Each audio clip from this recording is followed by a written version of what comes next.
estas tres repúblicas declaran su independencia.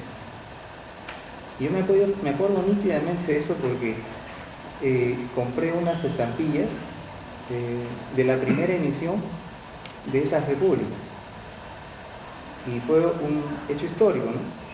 Porque así como el penique negro, esas estampillas son atesoradas por los filatelistas porque son primera emisión y además constituyen pues de república y prácticamente vuelven a hacerlo y de manera independiente. Entonces, en esas oportunidades, en el año 1989, cuando estas repúblicas se atreven, reciben el apoyo de las naciones de Occidente, incluso de Estados Unidos, que se oponía, por ejemplo, ¿no?, a las libertades que independentistas de Guam, de independentistas incluso hasta de Puerto Rico, propugnaban para que dejen de ser, en este último caso, un Estado asociado.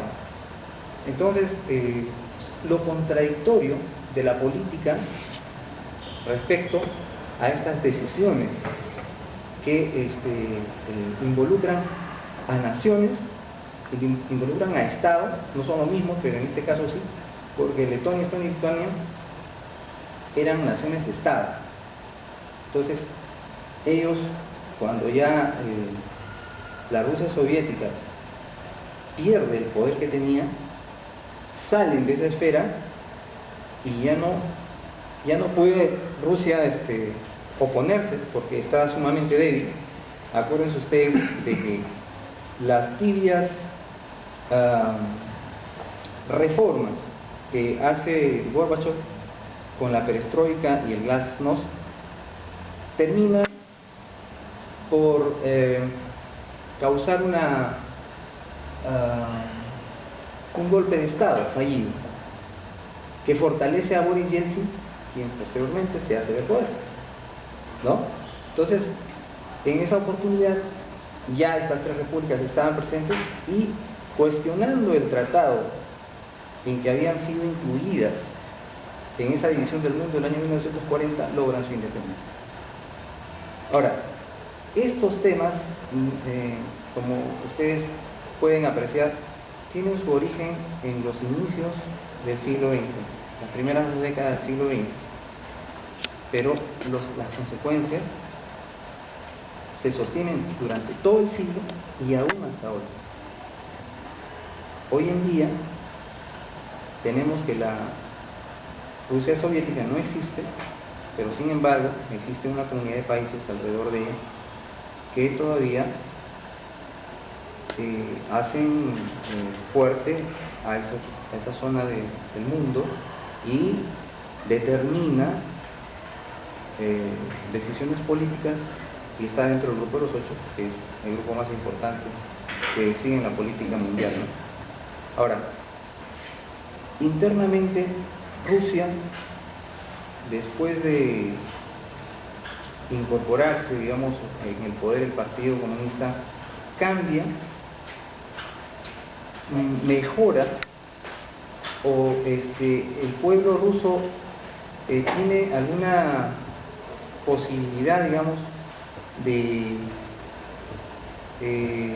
estar de un modo más acorde a la modernidad, accede a los estudios superiores, accede a la salud, accede al empleo, accede a lo que seguiría, por ejemplo, en Europa Occidental, un estado de bienestar. Básicamente, ellos no tenían ningún problema. O sea, ellos tenían trabajo, ellos tenían salud, ellos tenían un servicio de salud bastante completo y podían exportar su revolución. O sea, internamente los conflictos sociales no se ven porque están detrás de esa llamada cortina de hierro. Pero escritores como Alexander Solzhenitsyn, por ejemplo, denuncian en su novela más conocida, ¿no?, Archipélago Gula, la forma como se acallaba a las personas que disentían con el ejercicio de la oposición, ¿no? dentro del poder ruso. Entonces, sí han habido disidentes toda la vida, sí han habido personas que se han opuesto al régimen, sí ha habido personas que han señalado, después de Trotsky, que la Rusia soviética al interior no tenía las libertades que se pensaba, que se declaraban en el mundo, y el bienestar que decía tenían sus habitantes. Y eso generaba un conflicto interno que estaba bastante postergado, que estaba bastante aletargado, digamos, en algunas zonas, porque Rusia es muy grande, como repito, y hay muchas nacionalidades, y la interrelación entre los disidentes no era muy fácil. Entonces, esa realidad rusa no se conocía detrás de la cortina de hierro. Esa realidad rusa estaba bastante opacada, estaba ocultada, ¿no? Ahora, volviendo a otro hecho histórico de la misma época, tenemos, por ejemplo, la Revolución Mexicana. La Revolución Mexicana es una explosión que viene a ser, digamos, una respuesta popular, auténtica, de parte de los campesinos, ¿no? En un país en donde había una distribución desigual de los recursos y más aún de la tierra. El problema de México era la distribución de la tierra. El campesinado era prácticamente, estaba esclavizado, estaba adosado a un latifundio que nos hace más o menos tener cierta conciencia. ¿Por qué? Porque aquí en el Perú también José Carlos Mariátegui denunció una realidad parecida. Entonces, en realidad, esa respuesta popular fue auténtica. Francisco Madero fue elegido, pero lamentablemente esas elecciones fueron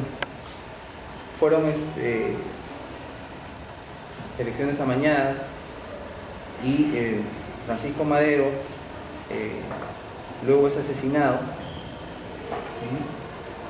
Ya lo que viene es harto conocido, ¿no?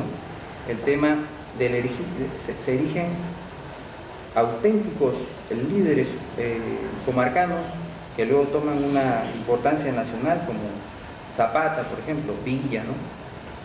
Que son personas que no sabían leer ni escribir. En el caso de Pancho Villa era una persona que se decía iletrada, pero sin embargo tenía ese liderazgo y marchó contra las huestes del Estado y logró defender su posición y logró defender a los que lo seguían, y junto con Pancho Villa hicieron historia. Y en 1917 se da la Constitución de Querétaro, que prácticamente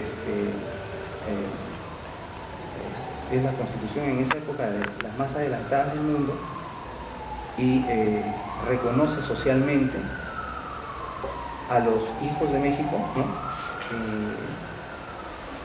Y les da las posibilidades de que se puedan reconocer ciertos derechos que hasta esa época eran prácticamente, pues, no solo desconocidos, sino ignorados completamente por toda la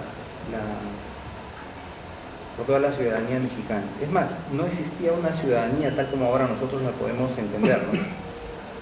Los ciudadanos en México simplemente no existían prácticamente vasallos. O sea, Estados Unidos, México, algo así como en el Perú del siglo pasado, a comienzos del siglo pasado, en un vasallaje inmemorial. Bueno, todas esas razones que tuvo el campesinado de México para poder estallar en esta revolución, ¿no? Son hechos históricos internacionales que tienen un impacto a nivel mundial. Porque acuérdense ustedes que en esa época ya se estaba gestando los primeros cambios que habían tenido lugar o estaban en plena guerra, Primera Guerra Mundial, y ya se estaba gestando la derrota de Alemania y el Tratado de Versalles.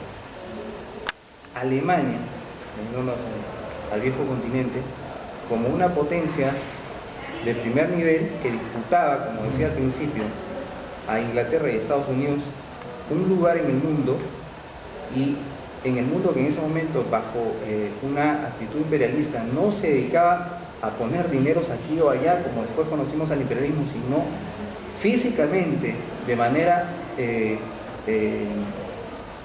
posesiva, trasladaba sus ejércitos y ocupaba lugares para anexarlos imperialmente a sus territorios. Entonces luchaba también por disputarse una parte del mundo.